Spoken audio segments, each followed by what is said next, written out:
Things I don't regret buying. Number two would be my USB hub from Ugreen. Ang nagustuhan ko dito, hindi siya cable type, aesthetic siya, and very useful for me yung USB-A ports and HDMI port. So, syempre, backstory tayo again. So, this started nung nag-start ako mag-work from home. And again, first time ko magkaroon ng MacBook Air na laptop back in 2022.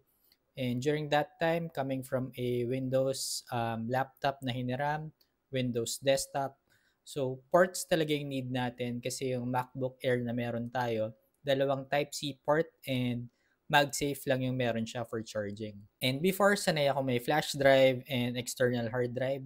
So, need talaga natin ng ports and specifically itong USB-A ports natin.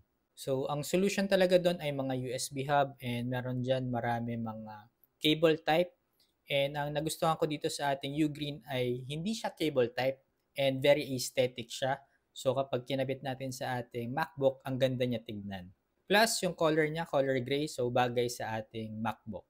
So yun yung una no, regarding USB-A ports. And then, doon naman sa time na nagkaroon na ako ng second screen or second external monitor, naging useful itong HDMI port. So yun yung gamit natin for connection. So HDMI to HDMI yung connection niya from laptop to monitor.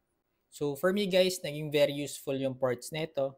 And actually yan pa nga, meron siyang Type-C and card slots for memory cards kung kailangan mo. Especially kung meron kang mga camera, magiging madali mag-read and transfer ng data from your camera since may card slot siya dito. So check it out guys from Ugreen, Aesthetic USB Hub.